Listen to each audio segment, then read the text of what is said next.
Lesson 1. Parents as Teachers, Setting Up for Success. Okay, so you are worried and stressed about how in the world you can manage teaching your child or children at home. After all, you are definitely not a teacher. You likely never had any interest in being a teacher, and you have no idea how to teach. This is bound to be a huge disaster, right? Wrong. Sorry, no one likes to hear that, but it's true. It's just wrong thinking. You're a parent, and all parents are a child's very first teacher. Yes, that means you too. You probably haven't realized that you have been teaching them since the day they were born. At this point in their lives, I'm sure most of them can brush their teeth, tie their shoes, navigate your smartphone, set the table, wash dishes, and the list goes on.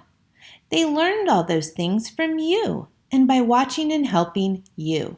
In their early years, you set them up for all future learning activities.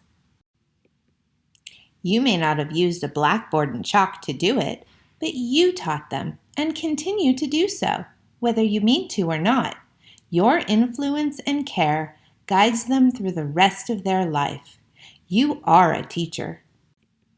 Okay, so you don't hold a degree in early education or high-level mathematics. It's okay. You have an advantage no other teacher on the planet has. You know your child. It doesn't take a degree to be a good teacher. It just takes some patience, willingness, and a positive attitude. You can do this. The 3 most vital elements you will need to have in place in order for your homeschooling time to be productive and most successful are a schedule, food, and sleep. Yes, this seems basic, but if any of these things are out of whack, chaos and disaster likely will ensue, no matter the best of intentions and efforts. Make a schedule. This is your daily plan of what is occurring and when.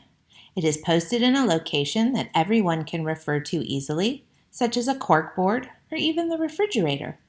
The schedule includes the whole day's activities and lists the time for each. Wake-up time, breakfast, morning activities, lunch, afternoon activities, free time, dinner, bedtime.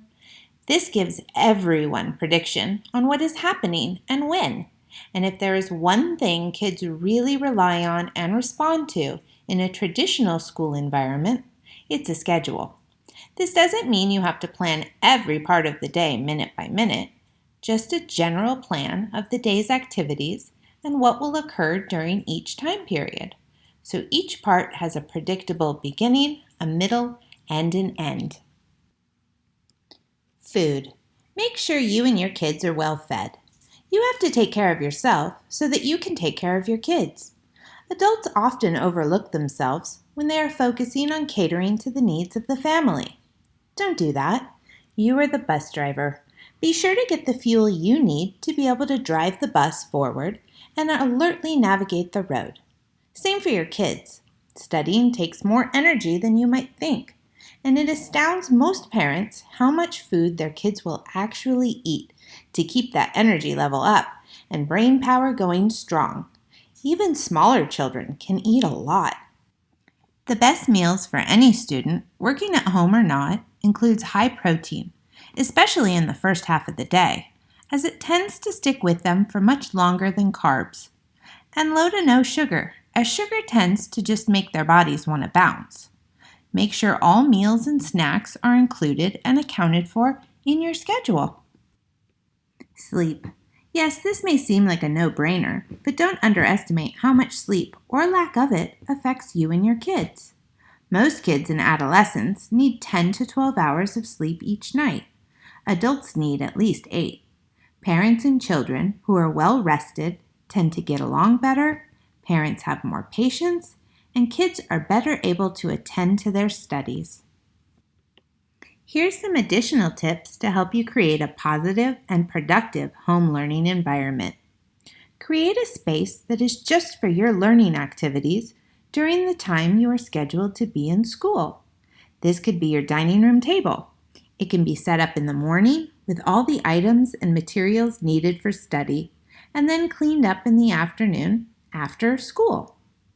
As a group, you and your students should come up with some agreed upon rules, also called classroom agreements, that everyone follows during school time activities. This also helps to create a predictable environment. What is acceptable behavior? Make these positive statements and not negatives. An example would be, instead of saying no phone calls during class time, state it as phone calls are allowed at break times and after school. Some others that are helpful are clean up after yourselves, treat others kindly, always do your best work. I'm sure you can think of a few others. This is best done as a group with everyone participating in what the agreements are. This helps them to gain agreement to follow them, and it helps everyone enforce them. These should be written and posted nearby your schoolwork area. You do not need to plan for a full 6-hour sit-in-the-chair school delivery day each day. You are not sharing time or space with 20 to 30 other students. The one-on-one time spent with your kids on the areas they need the most direction and supervision with lends you to be able to maximize their study time in a much shorter amount of time. Younger children will need shorter work periods for one topic.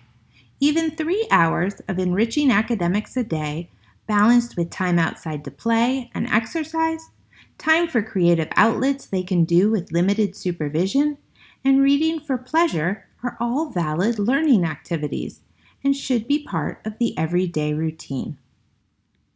So when working with your children on anything, just keep this in mind and you'll be just fine. A good, stable adult with love and tolerance in their heart is about the best therapy a child can have.